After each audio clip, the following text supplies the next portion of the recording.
Hello, I'm going to be performing the monologue Haunted House by J.L. Horton from hortonstagepage.info, which can be found at stagepage.info. I always thought my Uncle Barney was crazy.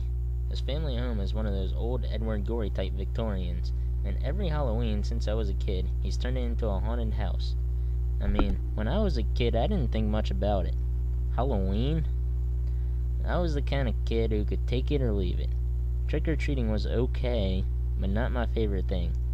Not if I had to dress up in a silly costume. But for my uncle's family, it was like the focus of their whole year.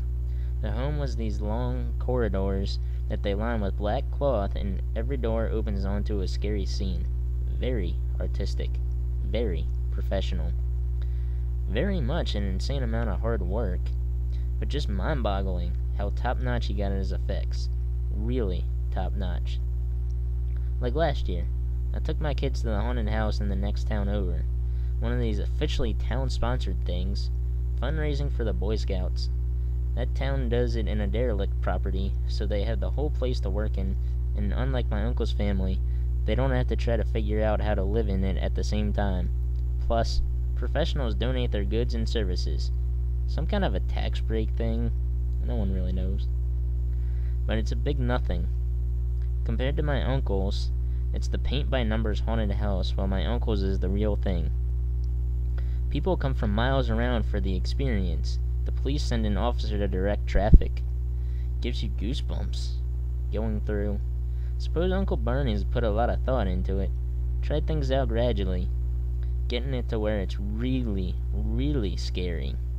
But not gross. Not a human butcher shop. Not the Disney Dayglow stuff either. More like projections of a guilty mind. It's not something that sets 5-year-olds to screaming. They don't really understand. It's too subtle. Although 5-year-olds have come in holding their parents' hands or carried in their arms so they'll feel safe, Uncle Barney insists.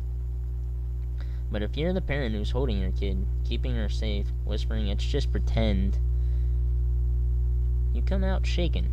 The thing behind the doors, lurking in the shadows, they're real enough to be frightening, dangerous, impulses, curiosity gone wrong.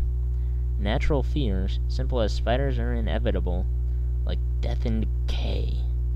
You realize you're keeping the kids safe now, but there's darkness everywhere, including our own hearts. It's not fun exactly, but on the whole, it's a good thing to go through. Brings you closer together. It's the preteens who scream. You'd think they were on a roller coaster, screaming themselves silly, and then when they're outside they laugh and push each other around and make monster faces and do that middle school bonding silliness, which works, I think. My Uncle Barney's a medicine man. The ritual magic of his Halloween house makes those of us who have gone through it a little bit different from people who haven't. And you know what? The whole town recognizes this. When Uncle Barney retired 4 years ago, he was thinking about moving to Florida, but the paper wrote a story about how this might mean no more Halloween. What an uproar! Letters to the editor? An award banquet? A Save the Haunted House fund. Barney agreed to stay for a while people put pressure on his kids, and even on me, to take over for him. And I sorta wish I could. I can't imagine this town without the house, but whether Barney's crazy or some kind of genius, he's not me.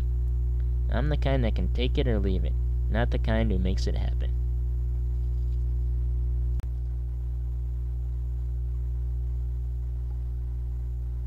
Actors and actresses are forced to make decisions every time they come on stage and perform a piece, whether this be a simple script reading or a full-on performance of the play. In my monologue, you'll notice some choices that I made, which may be unusual or completely ordinary. One of the things I've learned from acting is that when reading a script, there's always cues in the grammar and punctuation that the writer put in to let you know how certain things should be spoken. Such as in the monologue, you'll notice a lot of times I would pause for a brief moment whenever there was a comma Or in the case when it says what an uproar, there's an exclamation point at the end. So I rose my voice not only because there's an exclamation point, but also that's how someone in an uproar normally would speak.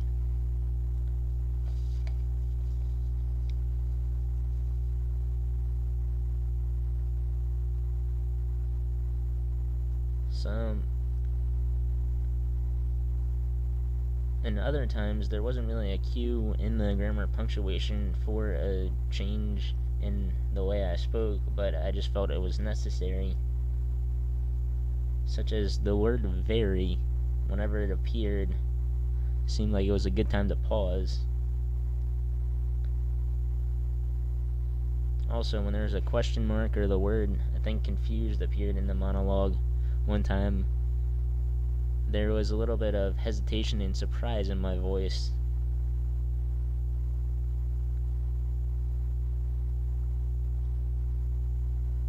So when one of the lines is, I was the kind of a kid who could take it or leave it. My voice was very indifferent for this because it sounds like something you would say very indifferently. The guy was not excited or disappointed. He was kind of very indifferent about it. And so I decided to keep my voice that way.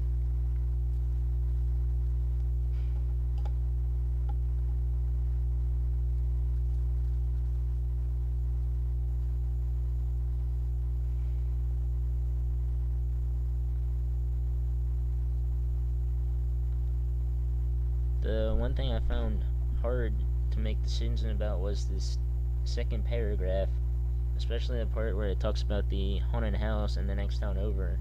There really wasn't a lot of room to work with, and so I just kind of had to speak normally.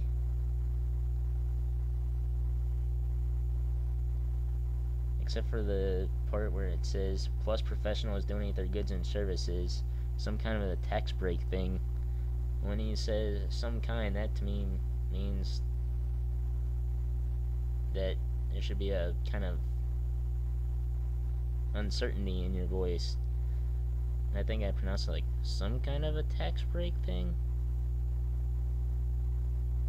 And then right after that, there's a line where it ends in an exclamation mark. So again, I raise my voice, but it's a big nothing.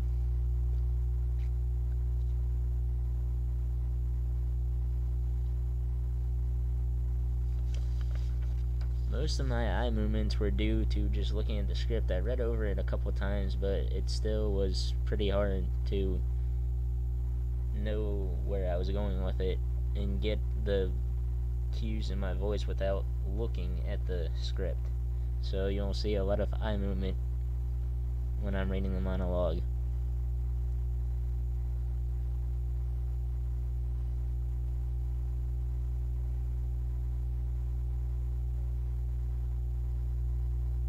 The last paragraph, when Uncle Bernie retired 4 years ago, and so on, and that's the ending, and I probably could have made it stronger, but the script just wasn't made to end very strong. And so those are the reasons why I made the decisions I made when reading the monologue Haunted House by G.L. Horton, which can be found on hortonstagepage.info at stagepage.info.